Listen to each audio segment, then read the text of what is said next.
Good afternoon, everyone. I'm Kelly Marks, your 2021 North Carolina Realtors President, and I'd like to welcome all of you broker in charges here for this very important program this afternoon. We're excited to have you. We've got a great panelists as far as today with Miriam Bear and Janet Thorin. Just a few housekeeping rules at this point. We're recording today's session, and we'll send all of you a link to the recording later on after this session ends. Please submit any of your questions via the Q&A section at the bottom of your screen. We'll address as many of these questions as possible at the end of the session. So don't be shy. This is a session that we really need your participation to let us know what is going on within each of your firms. So now that we've covered our housekeeping items, let's get started with what we're experiencing in today's market, which, as we know, is completely unprecedented. We've never seen anything like it before. Today's session is certainly going to be full of information on how you as a broker can help manage the potential risks that your firm may encounter within this incredibly ultra-competitive market. We're honored to have the North Carolina Real Estate Commission with us today to share what they've been seeing from a regulatory standpoint and to walk us through what we need to be watching out for as managers. So at this point, I'd like to introduce you all to Miriam Bear. She's Executive Director of the North Carolina Real Estate Commission, and of course, Janet Thorin, who's legal counsel with the North Carolina Real Estate Commission. Miriam and Janet, thank you both for being here and so much for joining us, because today's topics are so important, and we certainly want to keep everybody out of trouble and understanding what those risks are right now that we're facing. So Miriam, I'm first going to go ahead and pass things over to you to get started. And then after you finish, of course, then we'll go over to Janet. So again, thank you guys for being with us. Thank you, Kelly.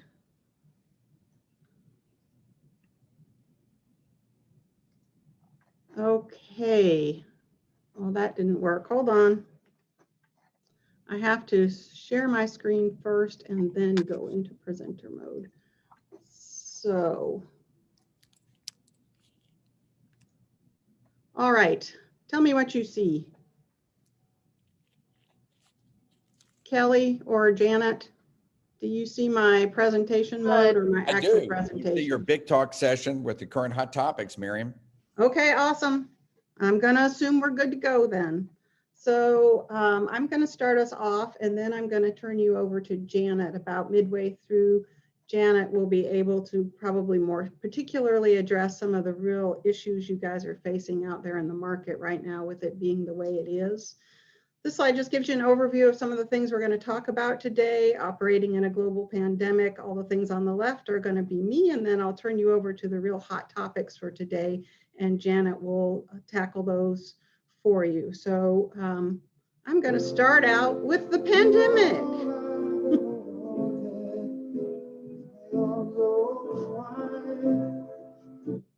Who would have ever thought that we would all be hustling for things like toilet paper in this environment? It's been crazy. And it started for us last March 2020. When we closed. This was something that we didn't do lightly, but of course, pretty much everybody closed, and it was a big deal.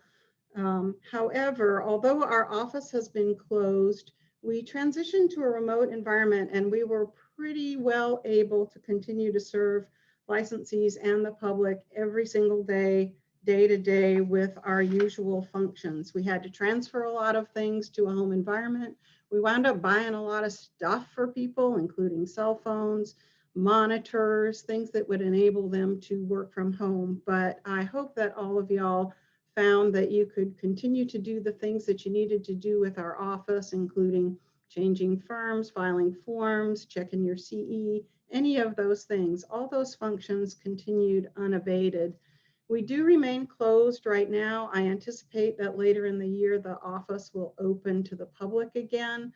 However, even though the physical space is closed, the staff are available, everybody's working. We're available by phone and email. You can contact us anytime, and we'll be glad to help you, whether it's a question about a transaction that you're struggling with, a broker in charge issue, or something more mundane like affiliated licensees, any of those topics we're available to help you with.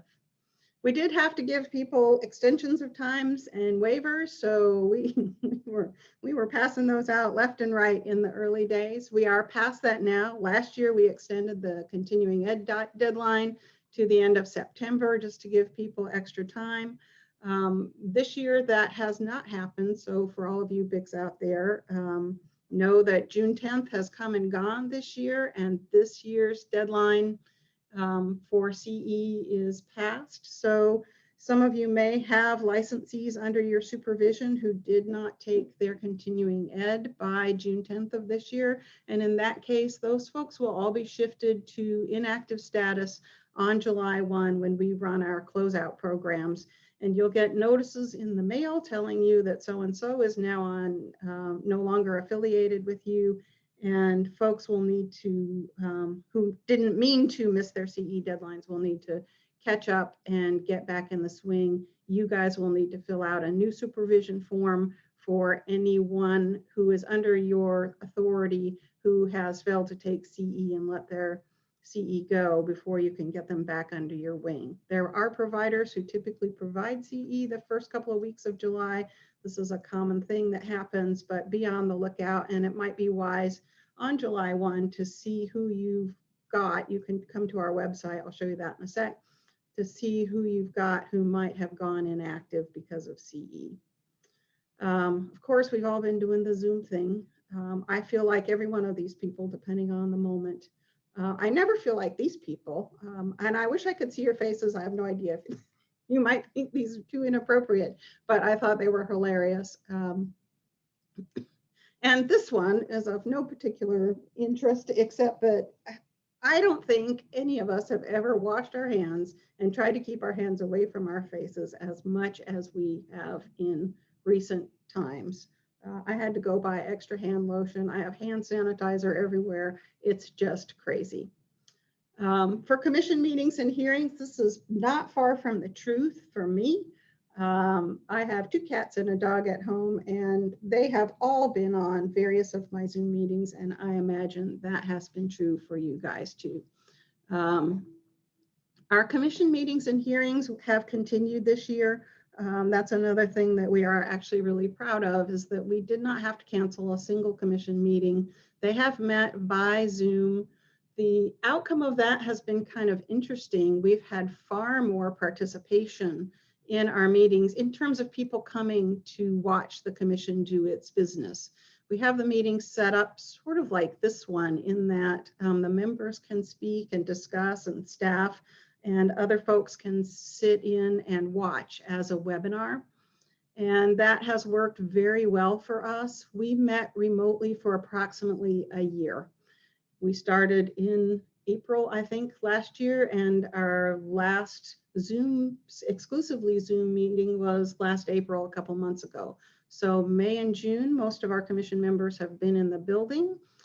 We have plexiglass dividers everywhere. If any of you have watched the meetings recently, you'll see that we're socially distant and using plexiglass to keep people separated. I think that we're likely to continue in this hybrid format going forward for quite some while. We have members who occasionally need to be at their offices wherever they live. Most folks will come in. Janet and her team have been doing disciplinary cases live and in person for the last few months, and that has worked really well. We've sometimes had to have remote witnesses, but otherwise it's pretty much an ordinary hearing. So how did we do? I'm going to show you a little bit of data and statistics. I doubt this will surprise you.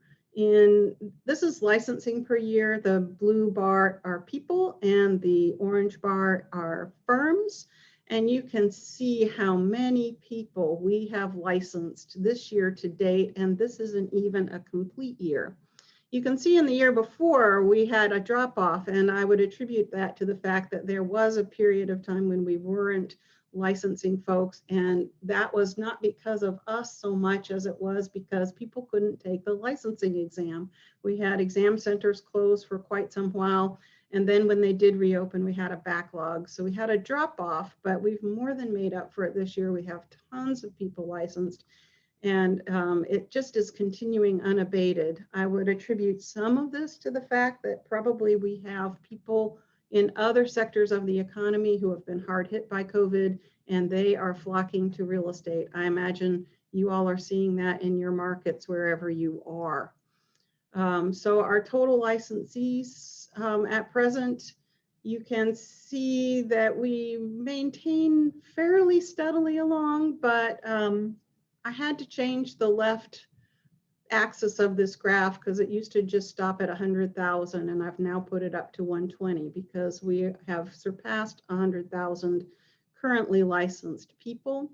On July 1st, we will run our closeout programs, and at that point, we will lose somewhere around 7% of our licensees. So if we had 100,000 licensees on June 30th, on July 1st, we would have somewhere in the neighborhood of 93,000 people.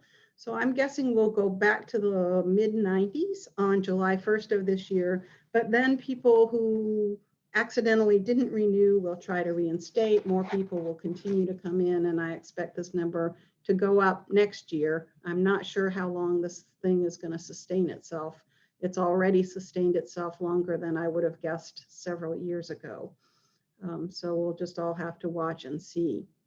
This is a breakdown of our licensees by status, and it shows you that the vast majority of our licensees are full brokers and on active status. That's the blue section.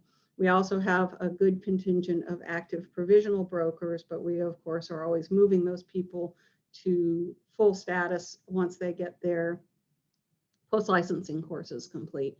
We only have 304 limited non-resident commercial licensees. That's what that little gray line is, LNCL, limited non-resident commercial licensees. And the rest of the folks are inactive until you get to the green triangle, and those are firms. We currently have over 15,000 of them. This shows you something that probably makes your heart skip a beat, and that is the complaints that we've been receiving per year. In some graphs that you might see at commission meetings, you'll see a higher number. For this graph, I took out anything that relates to an applicant with a character matter pending. So this is just complaints against existing licensees about how they have conducted themselves in business. And this year we're at 1705, and the year is not quite over. It will end on June 30th. So those numbers will be higher come July 1. The blue bar are cases opened. So we've had 1,705 new cases at the time that I made this graph, which was about 10 days ago. And we had closed 1,609 cases during that period. We try to open and close about the same number, but it just depends on the case and how complex it is, how much work it needs. Some cases can be handled quickly, other cases take a lot longer. This one shows you the kinds of sanctions that the commission has been meting out over the years. Currently, we are doing a mix of sanctions, including reprimands, suspensions, revocations, and surrenders. The numbers come up and go down. In recent years, we have tried really hard to craft alternatives to just punishment. So we do a lot more in the re-education arena now. If we have somebody who's made a mistake and we think it's because they just don't know something critical that they should have known, we're more likely to give them a lower sanction and ask them to take schooling. So I think that's why you see some differences here from previous years when we were just doling out punishment versus more current years when we are trying to craft settlements that include ways for people to get back in the commission's good graces, to learn what they missed somewhere along the line.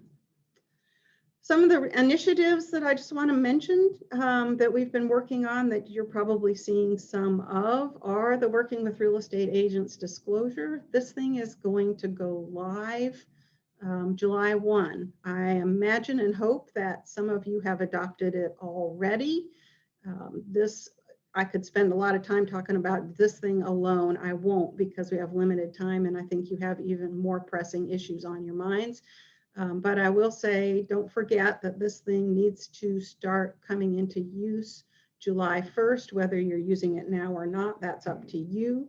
You will only use the side that matters for you. In many transactions, you won't need the other side. In some, you might be representing the seller and then that same person as a buyer in the next transaction, and you could potentially use both sides of it for something like that. The longer brochure that had all the deep dive information in it still exists. It's just been converted to a new form. So you'll find it in our Q&A library, and we would highly encourage you to use it along with this form.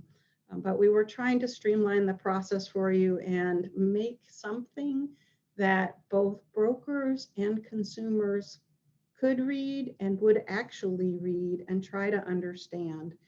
And we determined that although there was a ton of good information in the old brochure, the percentage of people who read it and read it fully and understood it, and the percentage of brokers who really went through it and explained it to their clients and customers wasn't high enough. So we are hoping that with this version of it, we've hit the highlights and the most important parts, and it will be a topic in the update course. So if you have questions as you get it involved in your own individual firms, consider taking the update course a little earlier than you normally do and bring those questions in to your instructor. Likewise, you can always contact our office. Although we have most people working from home, the people who answer questions are still answering questions, and we would be delighted to assist you with anything that you need. Another topic that the Commission has been deeply concerned with this year is racial equity. The Commission just over a year ago crafted a racial equity statement, which lives on the front page of our website. These are some of the key points in it, which include that the Commission is committed to the principles of excellence, fairness, and respect for all people, and to ensure that brokerage activities are conducted fairly, that we have equal housing opportunities, and that we work to end discrimination in both sales and rentals. And the idea too that people should feel safe in their communities wherever they are and be free from discrimination. The Commission has tried to put its money where its mouth is with regard to its racial equity statement. So we embarked this year on rulemaking to address racial equity in the Commission's rules. The Commission members themselves and all staff went through racial equity training. We've updated our investment policy to require that a percentage of the Commission funds are invested in minority depository institutions. We have a new portal for complaints and comments about racial equity issues, and Janet and her folks have had a number of cases come in that way. And of course, this year's update course is going to tackle this topic also. Here's a review of the existing rules that address racial equity. 1601 and 1604, these have been in our rules for quite some while. 1601 says that if a broker violates the State Fair Housing Act, that's improper conduct in violation of the license law. And 104 is the rule that covers your agency agreements, and it's the one that requires the disclosure that says that the broker will conduct their activities without regard to race, color, sex, religion, national origin, handicap, or familial status. That's been in there for a really long time, years and years and years. It's in bold. Your forms committee makes sure that it's properly set out, that the words are right, that it's clear and conspicuous, all the things that the rules require. So as long as you're using a realtor form, you're good with Rule 104 here. We have a new rule that is almost completely through the process, but not entirely through the process, and it is going to be new Rule A.0120, which says that a broker shall not conduct their activities or otherwise promote their status as a broker in any manner that discriminates on the basis of these protected classes. The Rules Review Commission will be formally considering this rule at their next meeting, and we should have this on the books on July 1st, barring something unforeseen. So that's when this will go into effect. We also adopted racial equity rules for education providers and instructors. These are them. They are similar in that they bar discrimination in admissions on the basis of any protected class and give the Commission certain authority to deny or withdraw approval or suspend or revoke a certification. The update course will have a big section in it that's going to be about 2 hours long, talking about racial equity and implicit bias, housing choice voucher program, that's basically Section 8 housing, the Fair Housing Act, and in particular disparate impact. Also, there's a section on source of income discrimination and a reminder of where on the Commission's website you can find resources relating to fair housing. So another new thing I just wanted to bring to your attention is that in the old days, if a person went to our website and wanted to search for licensees, they would only see pop up somebody who was on active status. And if someone was on inactive status, it was as if they weren't licensed and you couldn't find them.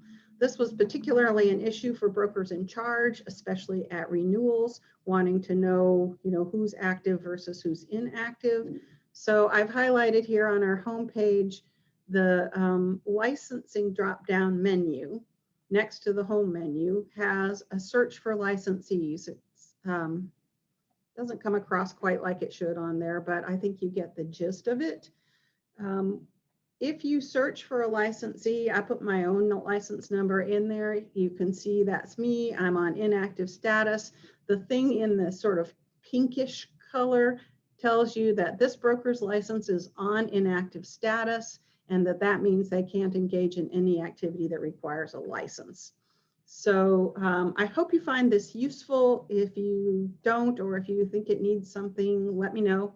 You can always contact our office and give us any feedback you want to give, good or bad.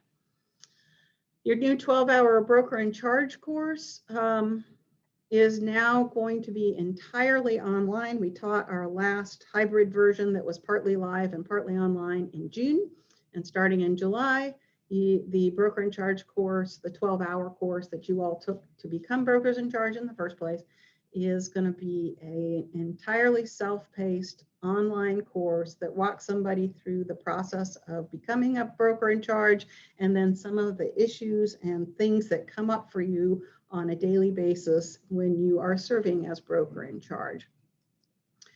So it looks like this when you log in. I'm not going to go through it in great detail here, just to give you an idea. It has a bunch of features, including a ton of slides, lots of resources, lots of assessments. So it's an interactive course. You don't just sit there and zone out and not listen, because if you do, you're going to have trouble with the assessments. And a bunch of different characters and people are involved in this course. So if any of you wind up taking it, we'd be interested to know what you think about it. A few other things before I turn over to Janet. One is starting July 1, we are going to conduct federal background checks as well as state background checks for all applicants. We haven't done that in the past. It was cumbersome and required fingerprinting and involving the FBI, but now there are new ways to do federal background checks. So we gave notice last year at about this time that we were going to start this year, and that starts July 1. We spent some time this year reviewing alternatives to dual agency, including things like facilitation, mediation, transaction brokerage. We looked at what was going on in other states and talked about those alternatives. In the end, for now at least, we have decided to stay with what we have. So right now, dual agency still exists. There are alternatives. Everyone comes with its own set of challenges. We've decided to keep the challenges we know rather than adopt different challenges.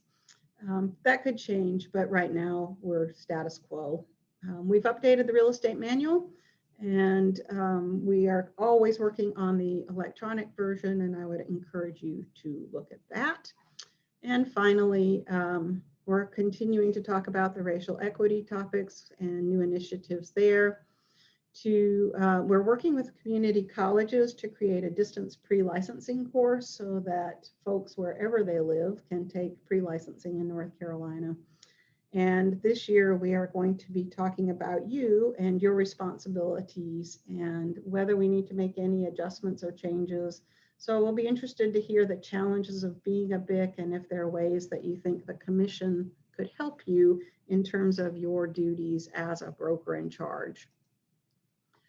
And that is the end of my section. And now I'm going to turn it over to Janet for the actual really hot topics in this hot market. And so I think that means that I need to stop sharing my screen, or I guess that's been done for me. So I will sign off for the moment on the camera and turn it to Janet, but I will be here, and at the end we'll take questions. Miriam, thank you very much. You're always informative. Love your slides. Love Lionel Richie. Who doesn't love Lionel Richie? And who doesn't love toilet paper during a pandemic? So in any event, thank you for hanging around. And Janet, we'll turn it back over to you and welcome you back. All right. Thank you. Hope everybody's doing good today. I'm going to talk to you a little bit about some of the hot topics that we're seeing in regulatory affairs. Primarily topics like ways to manage your risk in a hot market. Love letters. I know there's been a lot of talk about love letters going around. We've heard a lot about love letters. NAR has a position on this, so we'll talk about that. We're going to talk a little bit about permits because we just published an article in the bulletin about permits, and that's been a hot issue for this commission. So we'll talk about that a little bit. I'm going to go over some rule changes other than the rule changes that Miriam spoke with you about relating to the racial equity rules. And then just briefly talk to you about the disciplinary sanctions that are happening now and that we're seeing changes with the commission. So first of all, risk management in a hot market. This is not easy to do. I think one of the number one things you have to look at and think about are communications with your clients and with other agents, and making sure that your own agents, those brokers that are affiliated with your firms, are communicating adequately with their clients and with other agents in transactions. It's just vital. Make sure that buyers and sellers understand the type of market going into a search for property or listing their property, and set expectations for them. It's really important for them to understand what may or may not happen along the way in this market. Buyers need to know that they may lose 10 houses before they get a contract on a house. So they need to be patient and understand that, that they're going to have to be ready to move when the time comes. They need to know what to expect about repairs, about showings, how fast they need to be prepared to make a decision. They need to be alert to emails and calls. We've got situations where agents are trying to communicate with their buyers and trying to send information by emails about offers. Buyers aren't checking their email until the next day, and then they're missing out on something, and then they're upset.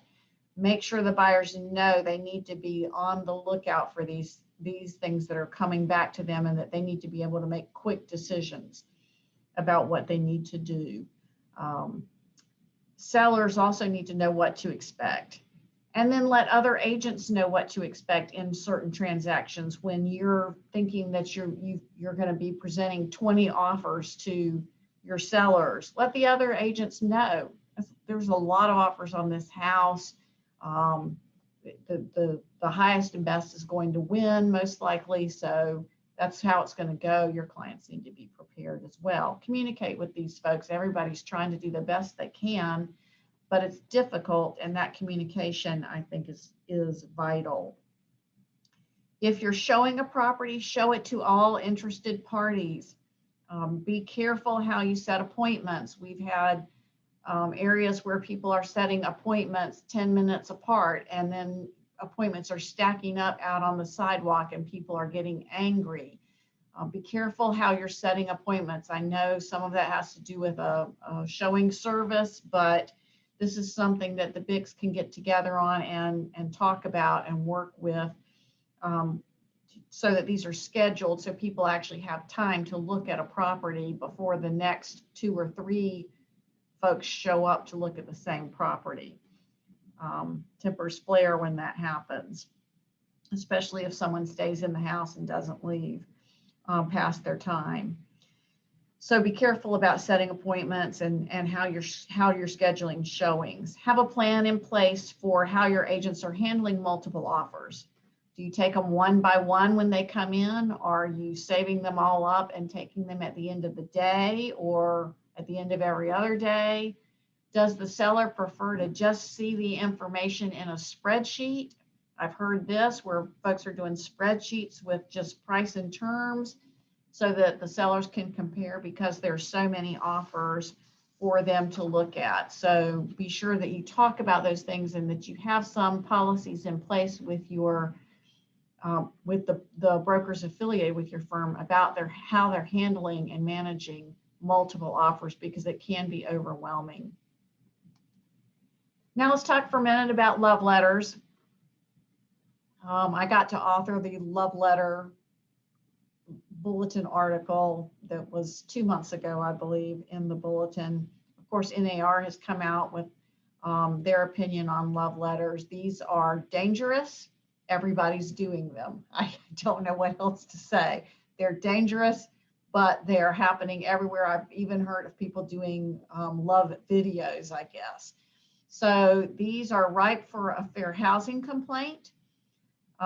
They may reveal the race, familial status, religious beliefs of a particular family or person who wants to purchase a property.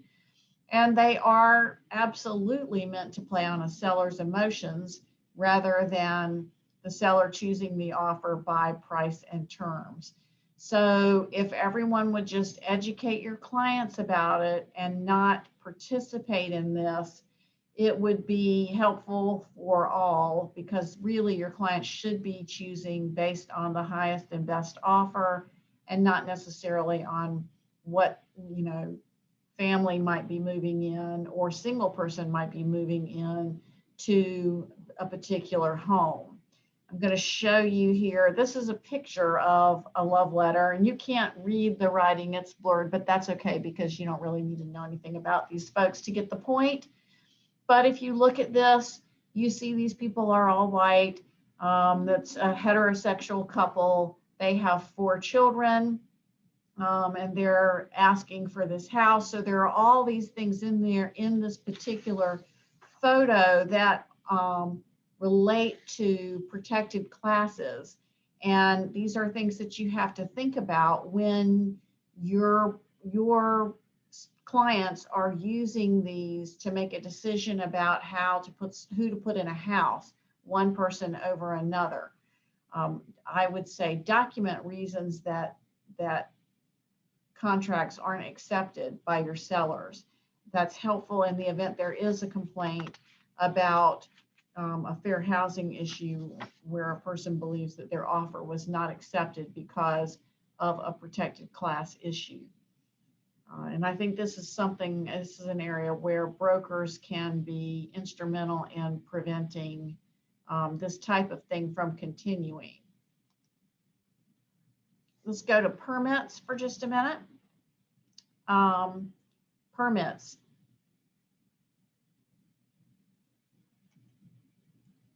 I wanted to talk about this as a red flag issue.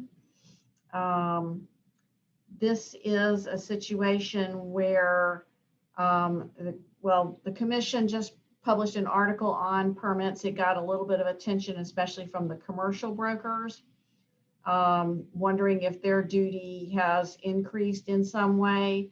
And so what I would tell you is that that's not really the case. We haven't increased anybody's duties.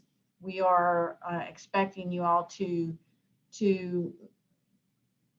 continue to look at permits when it's necessary, when there's a red flag that pops up where there's something that you should be considering.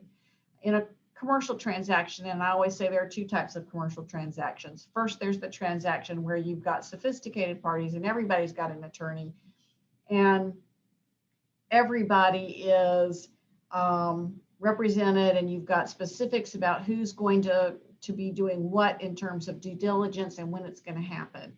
And then there are the commercial transactions where we sometimes have brokers handling them. They shouldn't be handling the commercial transaction. Or we have a situation where we've got a small mom and pop type of thing that's being sold and maybe have some cross purposes, but the parties aren't that sophisticated and they don't have lawyers drafting their contracts and working with them. And I think that is, you've got to be careful when you're talking about commercial versus residential, because there are commercial transactions and then there are commercial transactions that just happen to be commercial. So we expect at the commission that a broker is going to look at a property that they're going to list. And if they see something that sticks out as a red flag, if there's clearly been an addition onto the property, if there's a porch that's sagging, if there's a deck that's falling off, or looks dangerous for some reason, we do expect a broker to ask about that. When you know there have been changes to a property during the time that the seller has owned the property, check for permits. Make sure, don't rely on what the seller tells you. Make sure that the work was permitted. We've seen some bad cases where there's a lot of damage and some situations where it's cost a lot of money to fix these if they are fixable. I would point out to you that a real estate broker has the duty to inform clients about their rights and obligations under the disclosure law, and the RPOD's statement, the RPOD's disclosure comes from the disclosure law in North Carolina, and that a broker's duties are not altered by whatever the seller may or may not choose to disclose on the statement. So the seller gets to say no rep, but the agent doesn't get to say that. The broker has to answer questions and has to disclose material facts regardless of what the seller does. So if you look at the RPOD's statement, RPOD's disclosure, it actually asks if there are structural additions or other structural or mechanical changes to the dwellings that's being conveyed. And so we do expect brokers to ask that question in a residential transaction. Are there structural additions? Because they should be going over this statement with their clients when they're filling it out, and they should be reviewing it after their clients fill it out to make sure it's filled out and to make sure that it gets distributed as it should. And then the second question on RPODs that relates to this is the property to be conveyed in violation of local zoning ordinances, restrictive covenants? And that's a do you know or should you know question for a broker. Of course, again, the property owner always has the option of checking no rep, but the broker doesn't have that option. So let's go over a few of the new rule changes. I just want to touch on those for you and let you know what's coming effective July 1st. There's a slight change to the advertising rule, A105. Just updating this rule to make it clear that a broker can't advertise a property in any way as being for sale or rent, not with just a for sale sign or a rent sign, but in any way without having written consent of the owner. So that's in your listing agreement. You've got to have that before you're advertising property, whether it's putting a sign in the yard or putting it up on Facebook or wherever you might choose to advertise that property. In A110, the BIC rule, we've got a few changes here I'll talk about. The first one is in section A, and this is just a clarification of the 1 BIC per office rule. We started having questions about what's a firm and what's an office and what's the difference in a firm and an office. So here we're referring to the licensed entity as the firm and its locations where it does business as its offices. And nothing else has really changed. 1 BIC per separate physical office space. The next change in the BIC rule is in paragraph 7, G7. We're updating some language, just eliminating the word employed because most brokers are independent contractors, and we just wanted to update that. Paragraph 9 extends the requirement for BICs to take the trust account course beyond those who are opening a trust account course to those who are assuming responsibility for an existing account. But nobody has to take it more than once in a 3-year period. And just as an FYI, that trust account course is now online at a self-paced, totally distant. You can pick that up and take it anytime you want.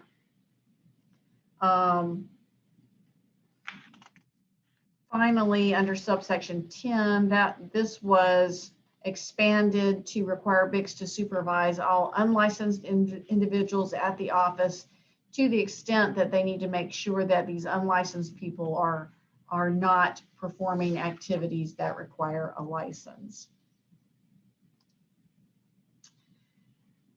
And then in the last change in 110 was to section L, that says that a broker won't be granted BIC eligible status or designated as a BIC if there's a pending investigation against the broker. We do have that happen occasionally.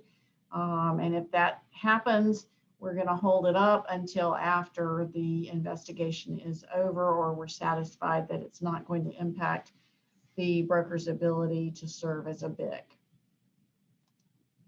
On the RPODS form, we do have a change in question number 25. This was a minor change on the hazardous, toxic substance, materials, or products question. Just saying that instead of saying these hazardous conditions that affect the property, we're saying now located on or which otherwise affect the property. So that really, nothing's changing there. That's just more of a clarification. We do have the Prohibited Acts section. This is a whole new section of rules. There's only a couple of rules in here now, but Miriam talked with you already about the racial equity rule. We also have in this new section three other parts. The first one being that a broker can't require or demand of any escrow agent or attorney that their commission be split or paid with other folks. So this has gotten a little bit of traffic in terms of conversation. And what this means is a broker cannot go in and give a list of people that where the commission check needs to be split among these 10 people or companies or firms or whatever it is to the closing attorney and say, you have to do this. And if you don't do this, I'm taking my business somewhere else to somebody that will do this. And there are a number of reasons for this. It had gotten worse and worse over the years. We were getting a lot of complaints from attorneys who were having to essentially do payroll for brokerage firms by paying out all these folks, and they have to be careful that they're not paying an unlicensed person, which is also illegal. And so they are having to check everybody and make sure that these people are in fact properly licensed, either in North Carolina or possibly in another jurisdiction, if it's some kind of a referral. And then they are having to do 1099s at the end of the year for everybody that they're paying out at closing. And it goes beyond way beyond the agreement that the seller has signed with the listing agent, agreeing to pay that commission to start with. So it goes way beyond being a part of the transaction. So the commission took this into consideration at the request of the attorneys and decided that it was time that we limit that. Doesn't mean that you can't ask somebody to do it, ask a closing attorney or escrow agent to do this. If they are willing to do it, great. If they're not, you just can't tell them you're going to take the business somewhere else, because you should be getting the best.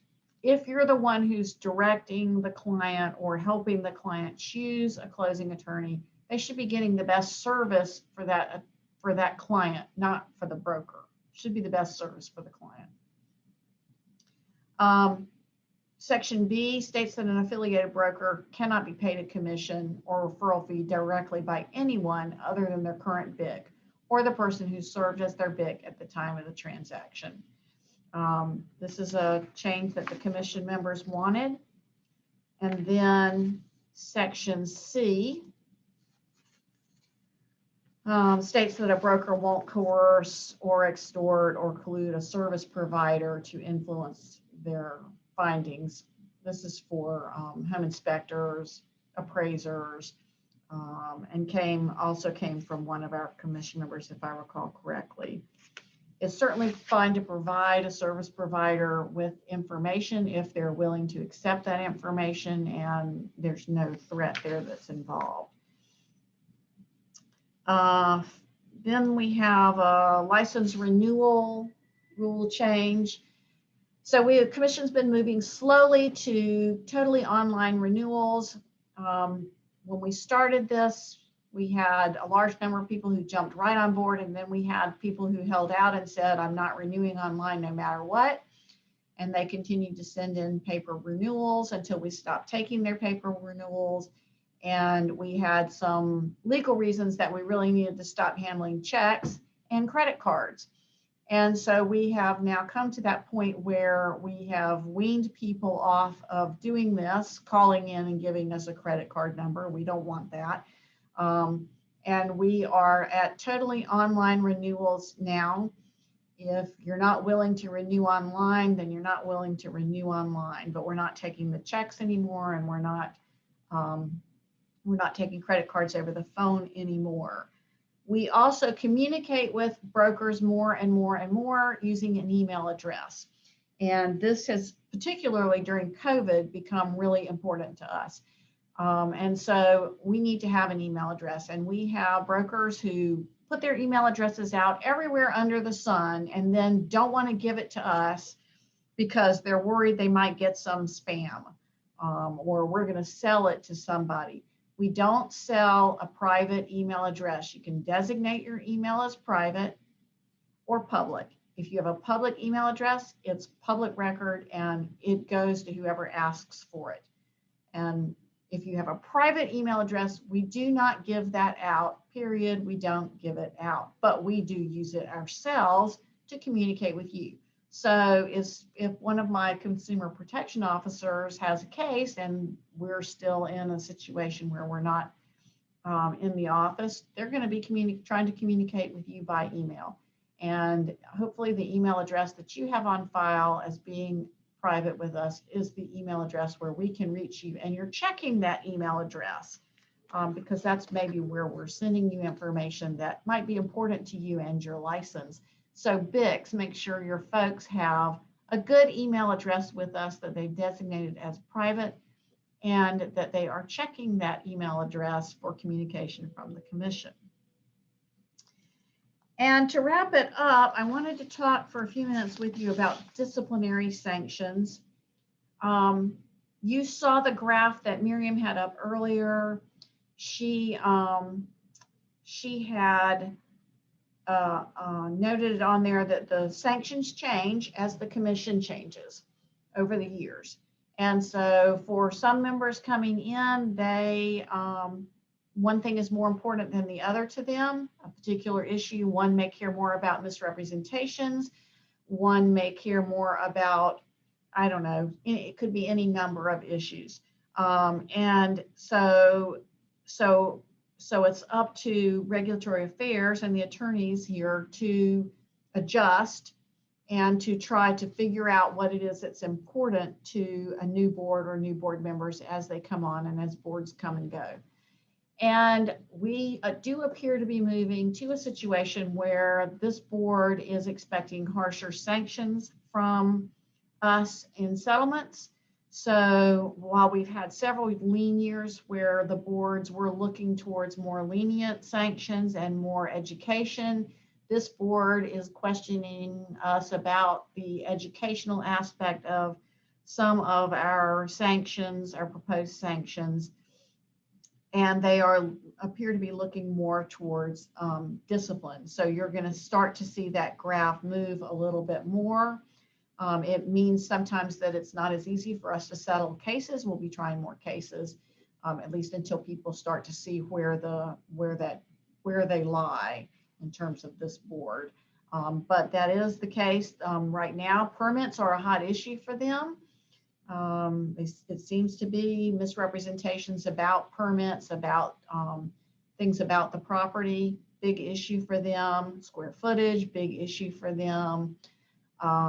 And so we'll see how those cases go. You'll see those cases start to move up in terms of the level of sanctions and the attention that they're getting from the board. So that is all of my presentation. And then I think that we will, I think Rachel's going to cut me out, so I'm not sharing anymore. There we go.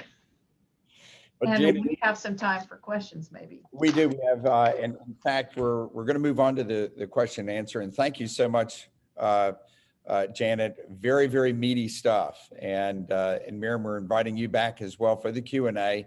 And so we already have some of the questions and answers. I'm going to be asking them of both of you. If anyone has additional questions, please continue to put them in the Q&A. So the first one is, why did the commission choose the term racial equity instead of racial equality? I guess that question is for me, and I know that there are definitions of both equity and equality out there, and I have read different points of view about it. The best I can say is that there was great debate and discussion about the topic at commission meetings, and this was the term that they among themselves agreed was the best term for our statement.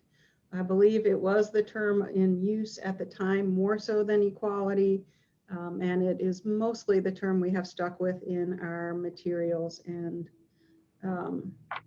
ultimately, the best I can say is that it was the commission's decision. This was something that was very much top of mind for them, and something that they crafted, even to the point where in the meeting itself, when we were discussing what the statement would say, they among themselves made modifications to the wording and the language and adopted it at the end of their own drafting session. So this was the commission itself deciding to use that word. Okay. The next question is, how many discrimination complaints on average does the commission get annually? Do you want me to do that, Miriam? I think so. I don't think we get that many. We've had more this year than probably ever before. Those complaints usually go to the Human Relations Commission that is set up to investigate those kinds of complaints. But we have gotten some more of those this year since we put up the racial equity statement and invited comments and complaints about situations. So I would say maybe we've had 4 this year, 4 or 5 maybe. Okay, very good. Janet, this one is specifically for you. What if the seller doesn't allow the listing agent to disclose the multiple offer situation? What are they to do?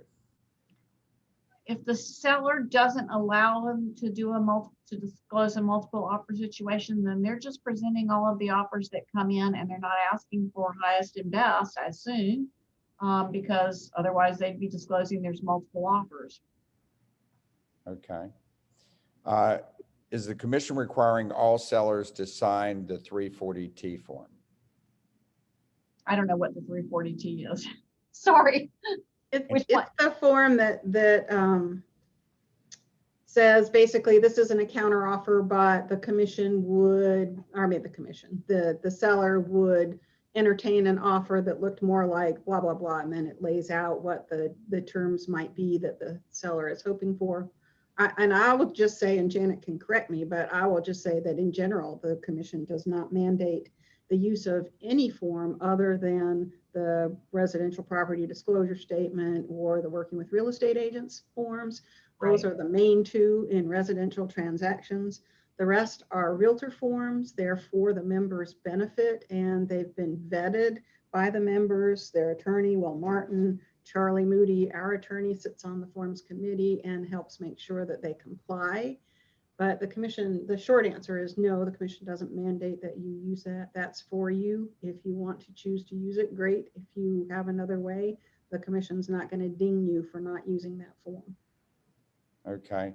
Obviously, with multiple offers, this question is concerning that. Can you talk to, really, as far as broker in charges, about how they should handle escalation clauses and appraisal addendums? It's very tricky in North Carolina, to say the least, considering you I'm going to mute myself and let Janet take this. Smart answer. Our advice to brokers is that escalation clauses are dangerous and they are a trap for anyone who is not, who doesn't handle it perfectly. So they are a trap and can cause a lot of problems. And we do get complaints about escalation clauses. And so our advice is that you not use those. Okay. And certainly I've never had a situation where another agent has called me and said, hey, do you mind if we go ahead and let another agent know what your terms and conditions were? And of course, Right. Many agents would say, sure, go ahead and do that. So it's something you can't disclose that without the buyer's permission. And it is the buyer who has to give that permission. And I wonder why any buyer would give it, but you do have to have that if you're going to disclose that information. right. This next question is concerning giving guidance on how to deal with house flippers, really hiding behind the no representation, especially when the seller holds a real estate license. Now, this issue includes not only the local flipper, but also the national corporate flippers as well. So examples might include mold issues in the crawl space and HVAC not working properly. The seller's taking, obviously, is we talked before this about big due diligence fees and not willing to make repairs and then not disclosing to the next buyer. Agents are concerned that obviously if they alert the next agent that they could be liable due to the interference with that agent. Well, first of all, if the seller is a real estate broker as well and holds a license, they are, even in a personal transaction, if they're the flipper, they are obligated to disclose anything that they know or should have known about the property, just like the broker is. And so while they may check no rep on the form all day long, they still have to disclose. So we can hold those sellers responsible if they're not disclosing information and they are licensed. In terms of a seller who doesn't want to disclose issues with a house, if the broker knows about the issues with the house, they're required to disclose it to the next potential buyer. Okay, very good. I know the answer to this one by serving on NAR's risk management, but with love letters, if one is given to us, are we obligated to turn it over to the owners? I'm sorry, could you repeat that, Kelly? Sure. With love letters, if a love letter is given to us or agents, are we obligated to turn that letter over to the owners? This is a question that we have debated amongst ourselves in the office about what a broker's duty is for their client. And I think what we're advising people is, if you have these conversations up front with your seller clients and you say, this is out there, it's a danger for you, it could put you in a situation where you may be accused of violating fair housing laws. And so in order to protect you, I'm not going to pass these on. That's the way I would like to handle this. Most sellers would probably say, okay, maybe some won't. But we're not going to hold a broker responsible, I don't think, for not turning over a letter, or we're just not. I don't see us taking a broker to task for that, because I think they're doing their best to protect their client.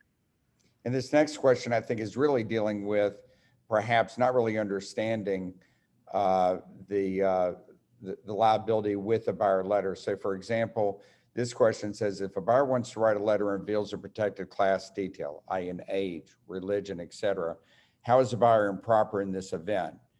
I discourage the love letters, but when a buyer wants to and insists, what is his or her responsibility? Challenge, given it would be the seller's choice. I think the challenge there is, again, it's educating the buyers and explaining to them why this is not a good idea. And then on the listing side, for brokers telling their sellers that they're not going to pass these along, or that the seller shouldn't look at these, as they should be making decisions based on price and terms of contracts.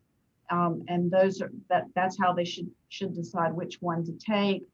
If everyone would do that, this would go away.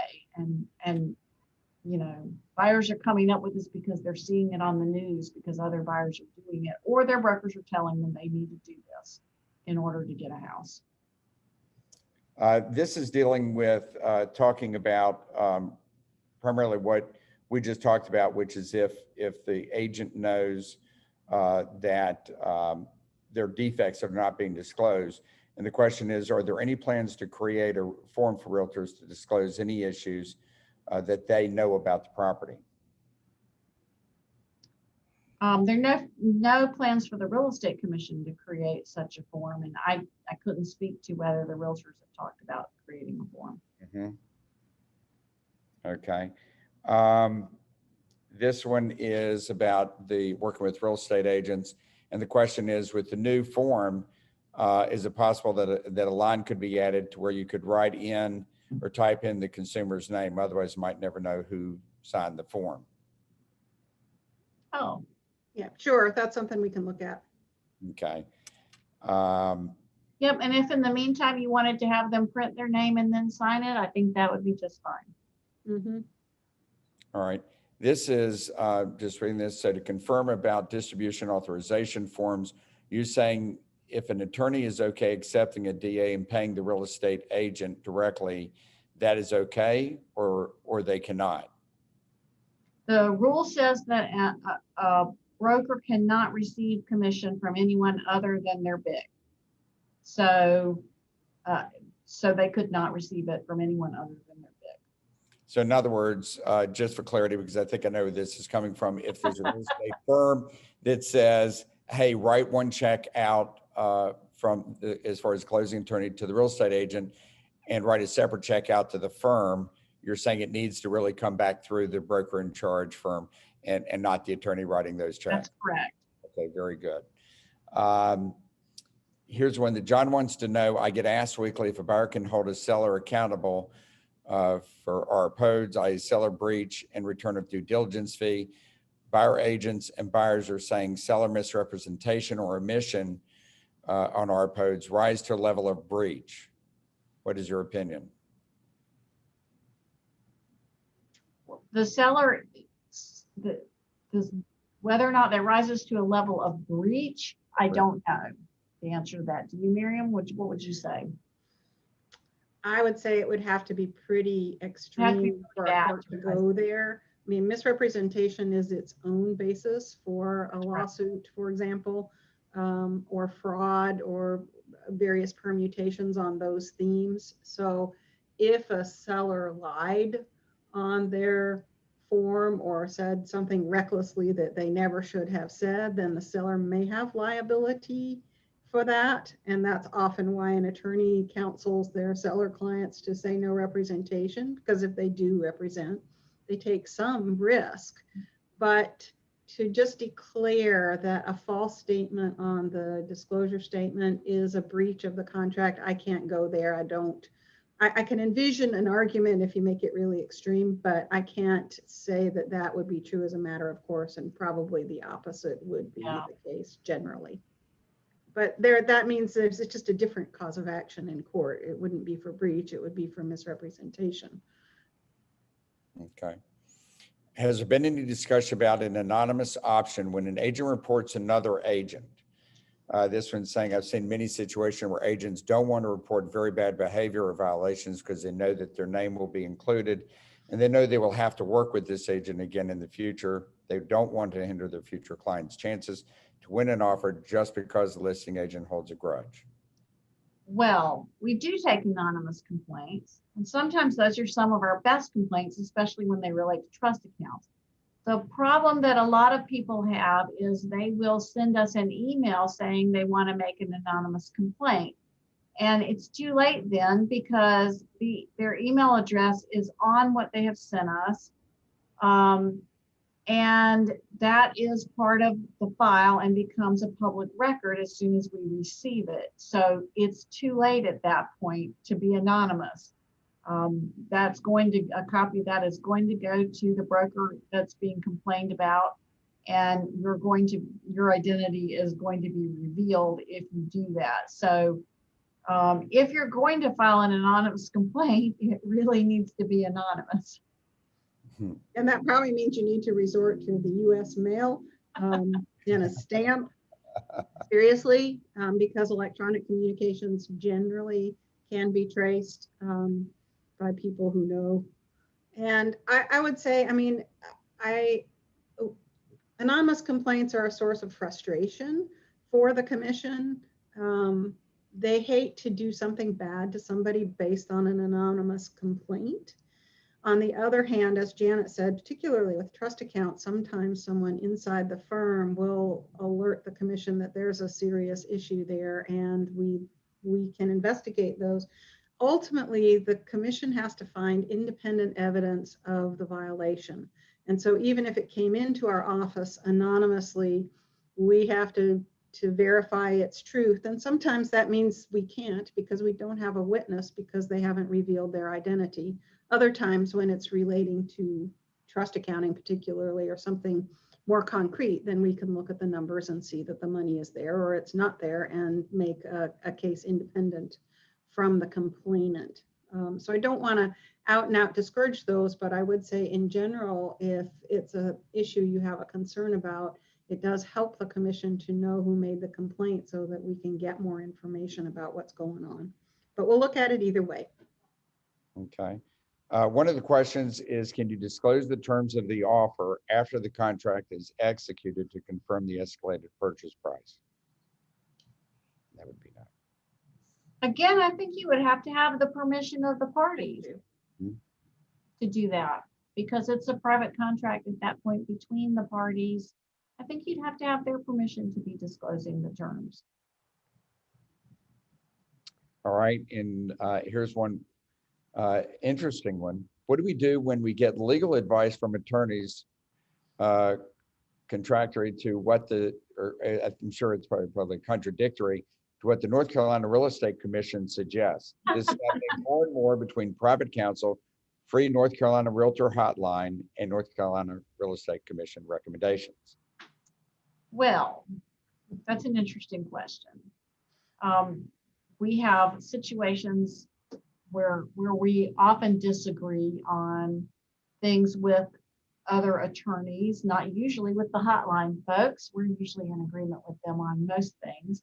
And often the advice that one person or the other is giving may be impacted by the information that's provided when the advice is sought. So we often have people call us answer shopping looking for a particular answer, and they give us particular information. And maybe they're doing the same thing for the answer hotline. I don't know. But so sometimes there is conflicting information out there, and the best thing to do is to get us all to talk together, and we'll be happy to work that out. But I think in generally speaking, we're giving general information about the law and rules and not specific information about a particular person's situation when we're talking to folks who are calling in.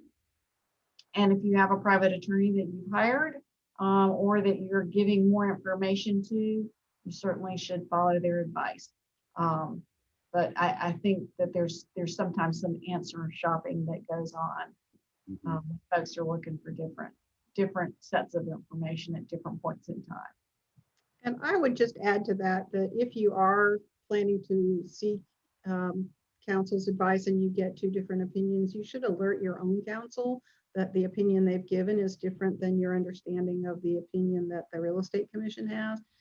We talk to lawyers every day, and we are happy to talk to them, especially when you're facing an issue where it's critical that you get good information. So let the lawyer know that you seem to have two different points of view and encourage them to call us. We would be happy to talk to them and make sure everybody's on the same page. Okay. Here's one that if any feedback after showing, which is the showing agent, alert the listing agent to material issue after showing a property such as a wet, moldy crawl space. Does the listing agent have a responsibility to investigate this issue for proper disclosure, or can they decline to do so because the showing agent is not a mold or crawl space expert? Well, if a showing agent reports that there is mold or wet area in the crawl space, yes, I think that puts the listing broker on notice that there may be an issue and they should talk to the seller and do some sort of an inspection, have somebody come and look at it to see if that's a problem or not. And if that's the case, then it needs to be disclosed. And if they're not going to have someone come out and take a look to determine if there's a problem, then they need to disclose that there may be a problem to any buyers that come along. Okay. This is one that I've never even thought of, but suppose there's an agent in a firm who signs a referral agreement and their BIC refuses to allow payment. How do they address it? Can you say that one more time, Kelly? Sure. So if an agent in a firm signs a referral agreement, so Yes. many times the agent has to sign the referral agreement, and then also the broker in charge does as well. Right, But if the broker in charge refuses to allow payment, right.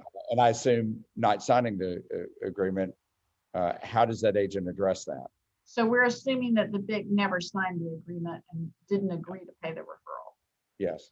If I'm assuming that the BIC didn't agree to pay the referral, but the broker has done this outside the authority of the BIC, which they were supposed to have in order to pay a referral, then the agent may be paying that referral out of their own commission themselves.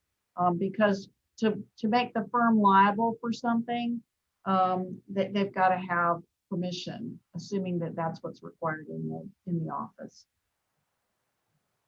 Okay. Yeah, and it would be a case by case thing because it has to do with the apparent authority or actual authority of the broker who agreed to pay the referral to act on behalf of the firm. So depending on their role with the firm, whether they're a manager, whether they are the broker in charge, whether they're the owner, but not the broker in charge. I mean, there could be a whole set of facts that change the answer. I agree with Janet 100% that there's big risk for that broker that they're going to have to pay it because they gave the impression to the person that they agreed to pay that they had the authority. Whether they did or not is a separate question and will determine whether the firm has to pay. Most likely not under the scenario you posed. Okay. This is one really is dealing with the question on the actual implementation of designated agency and the designation as far as in the office. Are there any instructions of examples of policy and implementation? They've reviewed the manual.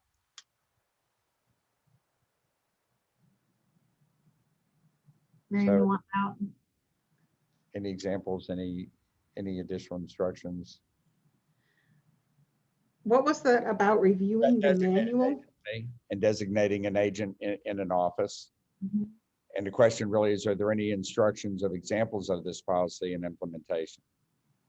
And this, I don't know off the top of my head. I would, in normal circumstances, I would pull down my real estate manual and see what we say about it in the manual itself. If there is anything, if we do have practical advice, that would be one place I would go. And another place I would go is to the commission's website in general. We put up our old broker in charge and general update courses section by section, so you could Google that topic. I don't know off the top of my head. It's something I'd have to look for. It sounds like it might be the same for Janet as well. Yeah, Whether we have written resources on this, I can't tell you off the top of my head. this is one where we're dealing with sales prices going higher than the list price. So the question is, when a property is under contract for more than the asking price, should we be raising the list price so that the higher number on the MLS, this seems to be happening a lot. So I suspect if the list price is $300,000 and somebody comes in with a $335,000 winning offer on the home, should they be raising it to greater than $300,000? is really what the question is. And I I'm don't sure think part of so. that is because of the appraiser saying that it was originally at 300,000 and then it's raised close to what the price is. So you're really kind of at that point manipulating the numbers. I mean, don't you have fields in there for what the actual sales price is as opposed to the list price? Yes, at closing. But I think what they're trying to, the way I'm interpreting this is, I see. I've heard this discussed that, you know, if an appraiser sees that there's a big gap, 10%, for example, maybe we should go ahead and say to MLS that really it's now 320, 325, so it only looks like 5,000 over as opposed to 30,000 over list. So I don't think that's a fair representation myself, and I'd turn to Janet to make sure she doesn't disagree. I don't or know. that she does agree, because you listed it at whatever you listed it at.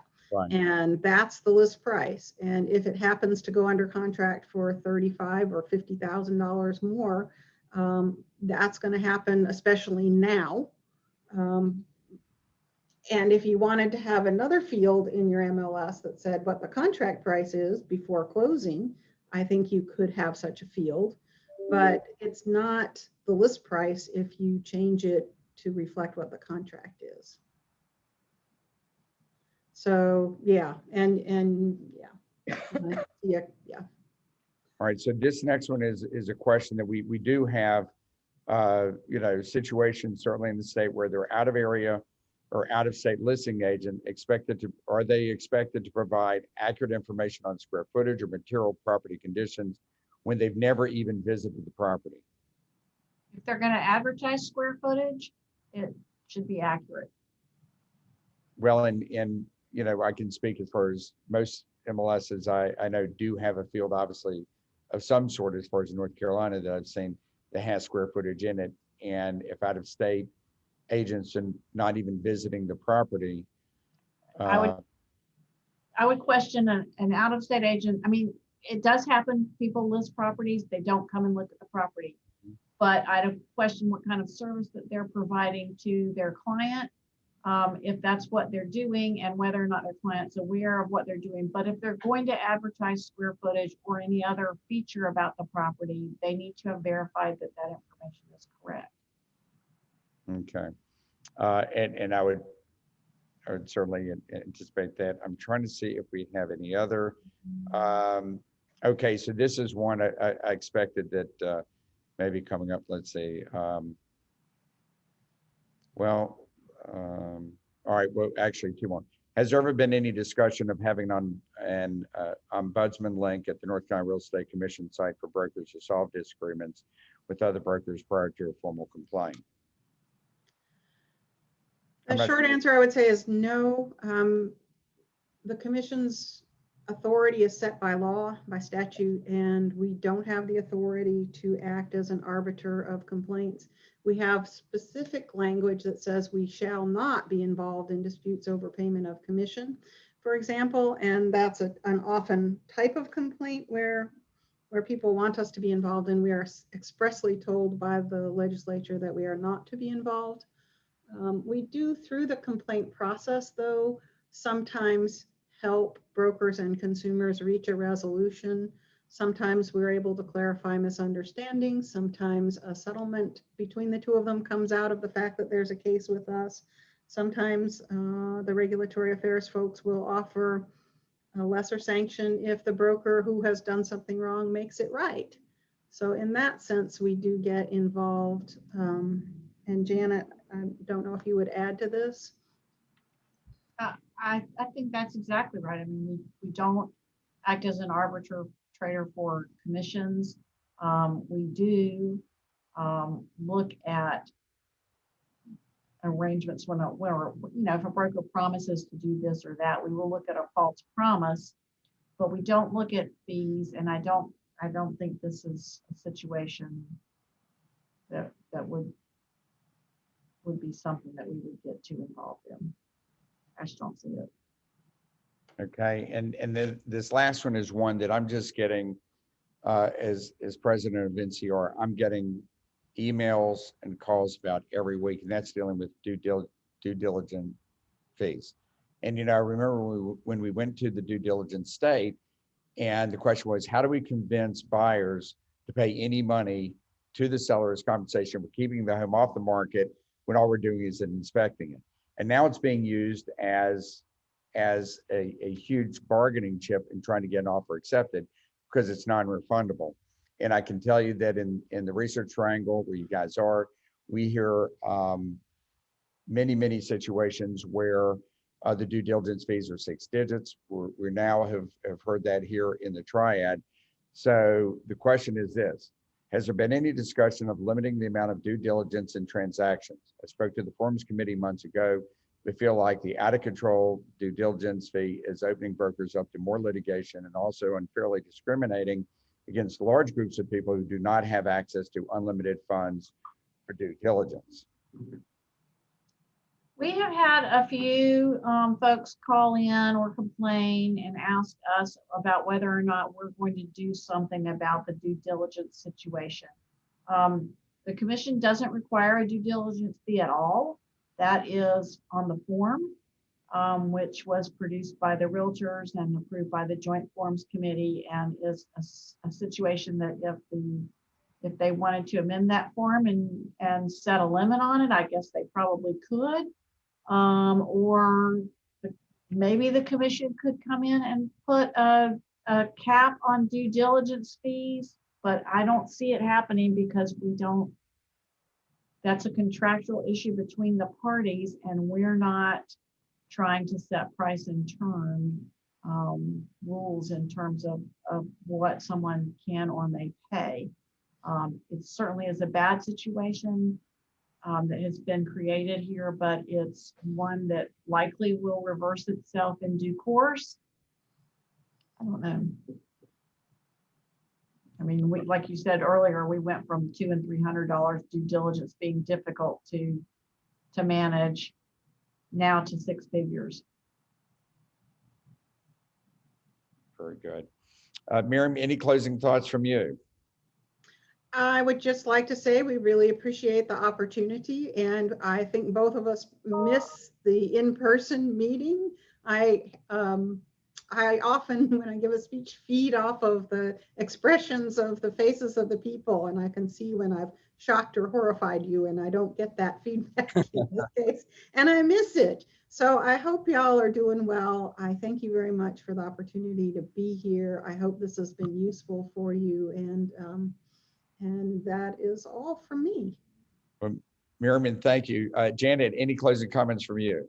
I would just say thanks for having us here. We love doing this. It's always great to, even in the Zoom environment, to be able to talk to the BICs and try to answer some questions that we can answer and help you guys out. We're looking forward to having some discussions later in the year, maybe about BIC responsibilities and having some talks about where those ought to go or where they ought to be. So thank you again. Well, that's fine. And this actually rolls in because what Miriam has said and you're saying, we'd love to see you guys in person. Remember, our North Carolina Realtors annual meetings are in Wilmington in October. Miriam and Janet, I'm inviting you personally to be there. It's our 100th anniversary, our centennial. Lots of events planned. So we'd love to see you guys in person. Look forward to seeing all the Realtors there who can make it in person. So you broker in charges, please mention this to your agents and tell them to register for the annual meeting, and just know that hotel rooms are going quickly. So with that, again, thank you guys so much for the information and helping all the broker in charges keep all their agents out of trouble. So with that, I wish you all a great afternoon, and try to do something nice for yourself over the next few days because you all deserve it. Janet, Miriam, particularly, y'all take care. And again, thank you so much. Thank you, Kelly. Thank you.